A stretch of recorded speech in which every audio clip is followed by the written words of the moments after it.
Qu'est-ce que tu fais? J'ai piqué ça à mon frère, il croit que c'est une météorite. Il s'en est pas? Tu rigoles. Bah, c'est nul de lui faire croire ça.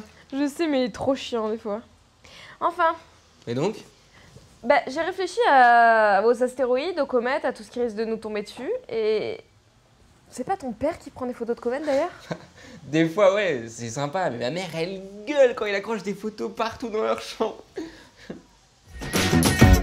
J'ai plein de trucs à te raconter sur ton petit corps. Quoi? Je parle pas de toi, mais de ta pseudo-météorite. Et moi, j'en ai une vraie, et elle vient du Mexique. T'as piqué un morceau de comète à ton père? Non, d'astéroïde.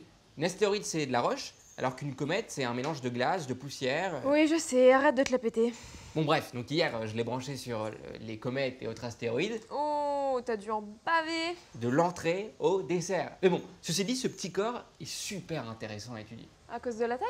Pas que, même s'il peut aller de quelques mètres à plusieurs centaines de kilomètres de long. Non, c'est parce qu'il nous parle du système solaire, de son évolution, de sa dynamique en fait. Et c'est ton père qui t'a dit ça? Ouais, bon, et en plus, je me suis renseigné. Alors là, Tu te souviens du système solaire? c'est pas moi qui place Uranus après Neptune, hein? Ça va. Donc ici, il y a la ceinture principale d'astéroïdes entre Mars et Jupiter, et ici, la ceinture de Kuiper. Ok.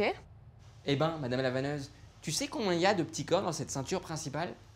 Des milliers? Plus d'1 million. Mais la question c'est, pourquoi ils sont principalement ici? Et tu sais d'où ils viennent toi? Bah oui, de la même nébuleuse primitive, celle à l'origine du système solaire. Trop petit pour faire des planètes. Quoi d'autre? Ça pue Wikipédia. Et non, une chaîne scientifique sur YouTube. Oh la mytho.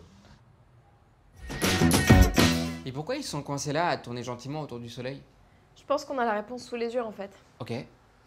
Jupiter fait comme un barrage, je vois que ça comme raison. Oui, elle est assez massive pour les bloquer. Faut dire qu'une masse de 300 fois la Terre, ça impose. En fait, c'est une théorie.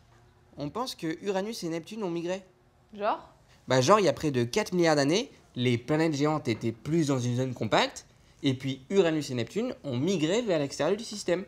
Comme dirait l'autre, les meubles ont bougé. Ok, pigé, donc c'est à cause de cette migration que tes astéroïdes vont être principalement coincés ici ou expulsés carrément plus loin. Je te bloque ici, je t'expulse là-bas. Yep. Et t'as vu, il n'y a pas la même répartition d'astéroïdes dans la ceinture principale. Effectivement, ta ceinture a des trous. Quel humour. C'est vrai, mon père me dit que c'est à cause de Jupiter que sa gravitation avait une influence sur certaines orbites. Et Et donc, bah, tôt ou tard, un astéroïde finira par quitter son orbite et hop, rentrera en collision avec une planète. Nous, par exemple.